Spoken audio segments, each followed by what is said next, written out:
का महत्व। राजस्थान एक अर्ध शुष्क व शुष्क प्रदेश है। राजस्थान का प्रदेश है भाई जठे आपका सामने ज्यादा बारिश को नहीं हुआ, शुष्क प्रदेश है जहां जल हमेशा से बहुमूल्य रहा। राजस्थान की बात करा तो उठे हमेशा से ही थाने भी मेरा पानी को बहुत महत्व है ना।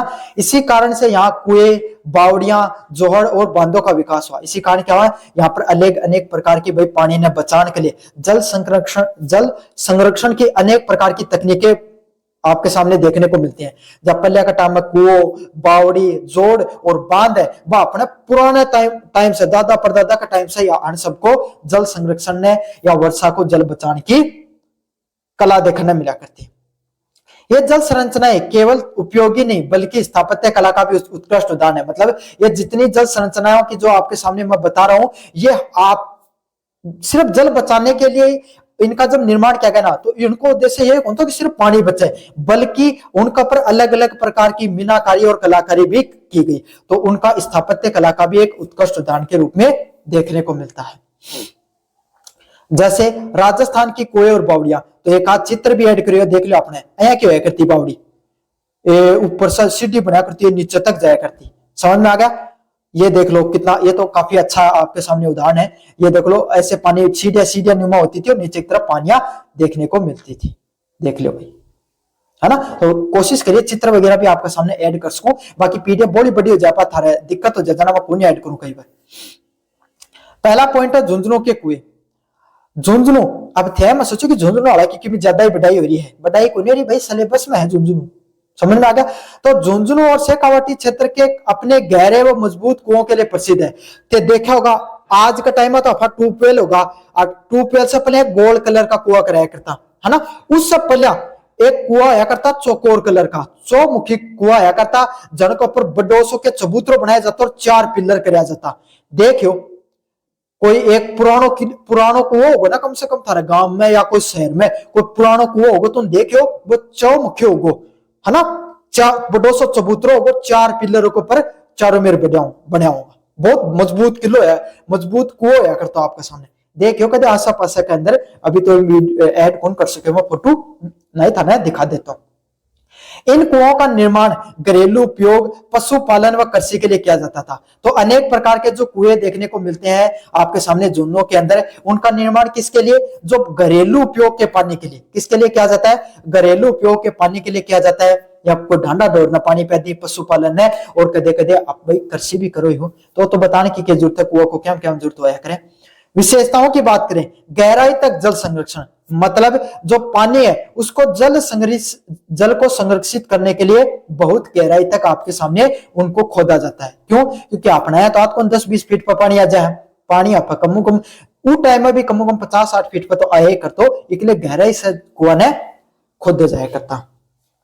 काया का कुआं होया करता उस टाइम में पत्थर से बने गोलाकार कुएं, कैसे, गोल्ड कलर का कुआं, है ना। ये कुआं तो गोल्ड कलर वाला कुआं तो गढ़ा ही है, अपने हर गांव में देखने मिलेगा, हर आपके सामने अगर सिटी हो तो कोई बात को नहीं, देख लियो इन्हें बिना घूम के कठे न कठे तो बन रहे हो कोई ना कोई कुओं जाकर है मायने घूम जानो का यहाँ कदे जाकर के चक्कर में जाता रहो अंदर ही, क्योंकि दीवार कच्ची होनी पुरानी कुआं की, है ना। तो बस देख लियो काफी गहरे होते हैं। आसपास विश्राम स्थल, और आपका सामने भाई कोई भी आपने जो कदे भी कोई भी कुओं को निर्माण करा, तो एक तो बालाजी को मंदिर फिक्स अपने, है ना, और कोई कदे कदे आपा क्या करा, एक कोई जो कोटड़ी जिन बोली जा, है ना, कोटड़ी टाइप में बना दी जाए, जैसे कोई भी आश्रम, मतलब कोई अगर मान लो किसानी कर रहे हो कोई आदमी, हाँ, तेज गर्मी पड़े तो लाइन लगा के बाद में आपके सामने अगर भाई क्या कर ले, आराम कर ले, अया की कोटड़ी जाए की भी व्यवस्था देखने मिला करती। पुराने कुआं मिला करती ना, बताओ दे कमेंट बॉक्स में थारा किन कर का कुआं है। ग्रामीण जीवन का आधार, जो अपना प्राचीन ग्रामीण जीवन है वो कुओं पे आपके सामने उसका बहुत ज्यादा डिपेंडेंसी थी, और कुओं से आपके सामने आधार देखने को मिलता है। जल संरक्षण की पारंपरिक समझ, जो भाई पुराने इस चीज से हमें पता चलता है कि हमारे जो पूर्वज हुआ करते थे उनको बहुत प्राचीन समय से जल को कैसे संरक्षित किया जाता है इसके बारे में जानकारी थी। अब अलग अलग प्रकार की बावड़िया को नाम आओगे, ए बावड़ी बहुत महत्वपूर्ण ही, एक एक बावड़ी ना ढंग से पढ़ियो, ये प्रश्न आवे है, पिछली बार भी बहुत प्रश्न पूछा गया, अब की बार भी प्रश्न पूछा जाएगा। पहला है चांद बावड़ी। चांद बावड़ी क्या आपके सामने, चांद बावड़ी अब अबेनेरी, मतलब चांद बावड़ी भारत की सबसे गहरी व विशाल बावड़ियों में से है। मतलब चांद बावड़ी का है कि बहुत ही गहरी दिखाई पड़े और आपके सामने सबसे विशाल, जो राजस्थान की आपका सामने जितनी भी गहरी है या पूरा भारत की, उसमें से सबसे विशाल और गहरी बावड़ियों में से है। और कठिया या दौसा जिले के अब्बानेरी गांव में है। कौन सा गांव में? दौसा जिला का अब्बानेरी गांव में। रट लियो यो नाम, वो कंपटीशन में भी आओगे और कल लिख के भी आना पेपर में। समझ में आ गया? तो दौसा जिले के अब्बानेरी गांव में दिखाई देखने को मिलती है। अगले वाला, निर्माण कब हुआ था? 9वीं शताब्दी के अंदर इसका निर्माण किया गया था। कब निर्माण किया गया था भाई? 9वीं शताब्दी के अंदर चांद बावड़ी का निर्माण किया गया था। किसके द्वारा? राजा चांद के द्वारा इसका निर्माण किया गया था। किसके द्वारा निर्माण किया गया था भाई? राजा चांद के द्वारा निर्माण किया गया था और उनका नाम पे चांद बावड़ी नाम रख दियो। कठिया दौसा जिला के अब्बानेरी गांव के अंदर है। अगर इसकी विशेषताओं की बात करें तो लगभग 3500 सीढ़ियां है इसके अंदर। कितनी सीढ़ियां देखने को मिलती हैं? लगभग 3500 सीढ़ियां इसके अंदर आपके जो चांद बावड़ी है इसमें डाली गई हैं। कितनी? 3500 सीढ़ियां भाई। 13 मंजिल तक गहराई है। कितनी मंजिल तक गहराई भाई? लगभग 13 मंजिल तक इसकी गहराई दिखने को मिलती है। और ज्योतिमय ज्योमेट्रिकल डिजाइन है। कैसे है? ज्योतिमय डिजाइन से, मतलब एकदम, क्योंकि भाई 3500 सीढ़ी और 13 मंजिल की गहराई है, तो भाई इतनी गहराई बनाने के लिए बहुत सोच समझ के बनानी पड़ी है ना। तो इसके लिए क्या, पूरा गणित को हिसाब किताब बैठा के को निर्माण करे गया है। जल संचयन का अद्भुत उदाहरण, मतलब जल को इकट्ठा करके, जल को आपके सामने इकट्ठा करने की सबसे अद्भुत कलाओं में से एक है। जल संचयन की सबसे प्रसिद्ध कलाओं में से देखने को मिलती है। स्थापत्य एवं गणितीय समन्वय, मतलब जो स्थापत्य कला का एक विशिष्ट उदाहरण देखने को मिलता है। कौन सी कला का? स्थापत्य कला का आपके सामने एक विशिष्ट उदाहरण देखने को मिलता है। अगला है राणा जी की बावड़ी। राणा जी की बावड़ी क्या है? राणा जी की बावड़ी बूंदी में स्थित एक सुंदर अलंकृत बावड़ी दिखाई पड़ती है। मतलब राणा जी की बावड़ी कठिया बूंदी के अंदर, कठिया बूंदी के अंदर है और एक सुंदर खूबसूरत बावड़ी है। क्या की बावड़ी है? बहुत ही सुंदर और खूबसूरत बावड़ी आपका सामने, और बूंदी क्षेत्र के अंदर है। कौन सा क्षेत्र के अंदर है? बूंदी क्षेत्र के अंदर है।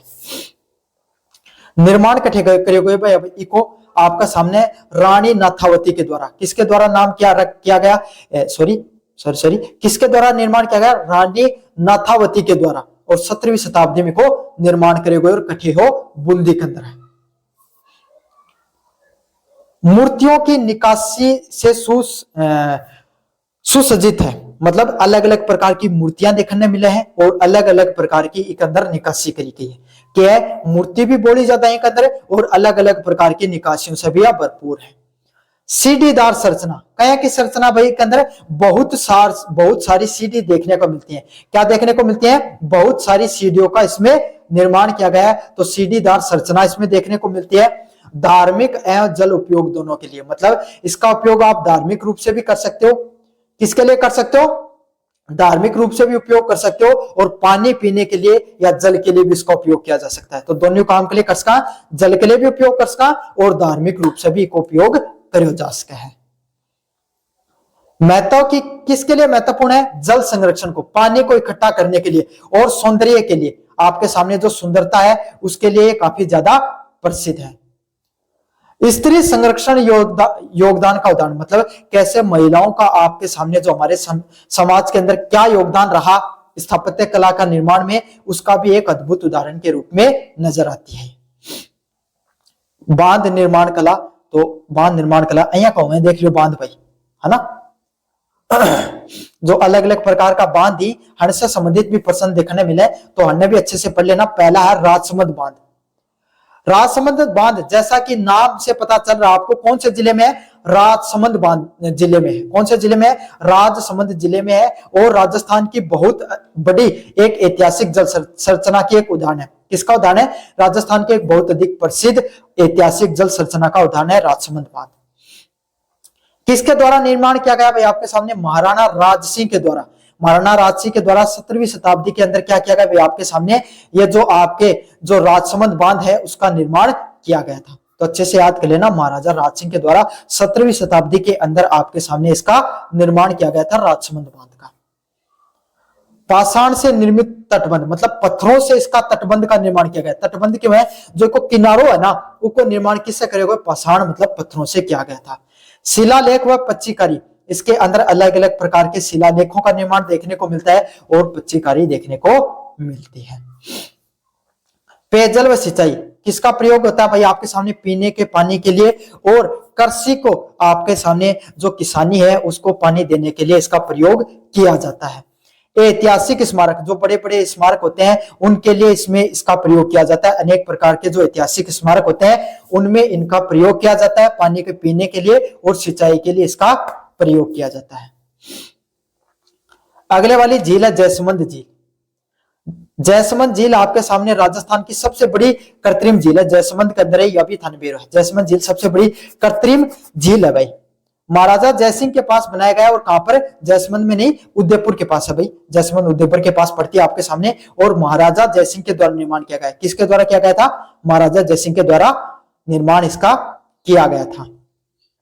विशाल जल क्षेत्र, बहुत बड़ा भाई। राजस्थान की सबसे बड़ी कृत्रिम जल की झील है। तो भाई आपको पता क्षेत्र तो इसका कम नहीं होगा, बहुत बड़ा विशाल क्षेत्र इसका देखने को मिलता है। द्वीप एवं शिवालय देखने को मिलता है। मतलब इसके अंदर क्या है भाई? ये जो झील है ये इतनी बड़ी है कि इसके बीच में द्वीप, अलग अलग प्रकार के छोटे छोटे द्वीप भी दिखाई पड़ते हैं। सिंचाई के लिए उपयोग में किया जाता है। पर्यावरण संतुलन और पर्यटन के लिए भी उपयोग में किया जाता है। क्या करो? पानी ने सिंचन के लिए इसको प्रयोग करो जाए, पर्यावरण का संतुलन बनाने के लिए इसका प्रयोग किया जाता है और पर्यटन के लिए इसका उपयोग किया जाता है। समझ में आगो? तो कृषि का जल सिंचाई के लिए प्रयोग किया जाता है, पर्यावरण को संतुलन के लिए और पर्यटकों के लिए आपके सामने इसका प्रयोग किया जाता है। राजस्थान की जल संरचनाओं की प्रमुख सामान्य विशेषताएं क्या होती हैं? तो वर्षा जल का संचयन करना। राजस्थान में जल संचयन की प्रमुख विशेषताएं भाई, जो बारिश को पानी हो तो उन्हें बचाने के लिए आपके सामने आया कि जल संचरण की जो संरचनाएं उनको निर्माण करे जाया कर। तो पत्थर का व्यापक रूप से प्रयोग, मतलब अलग अलग प्रकार का जो पत्थर है उनको उपयोग से जो आपके सामने किया है आया कि जल संरक्षण की आपके सामने जो झील है, बावड़ियां हैं या कुएं हैं, इनका निर्माण किया जाता था। दीर्घकालीन संरचनाएं, इस प्रकार की संरचनाओं का निर्माण किया गया है कि उस टाइम से लेकर आज तक ये संरचनाएं चली आ रही हैं। मतलब बहुत लंबे समय तक ये संरचनाएं हैं, दीर्घकाल से आपके सामने ये संरचनाएं दिखाई पड़ती हैं। सौंदर्य व उपयोगिता का संतुलन, मतलब अपने आप में खूबसूरत है और उपयोगिता भी इनकी बहुत है। तो बच्चों ये था आपका जो पेपर होने वाला था मॉन्यूमेंट्स ऑफ राजस्थान, उससे संबंधित जितना भी जो इंपॉर्टेंट पर्सन है सारे मतलब पूरा का पूरा रिवीजन करा दिया सिलेबस का। साथ के साथ पीडीएफ जरूर से डाउनलोड कर लियो भाई। धन्यवाद।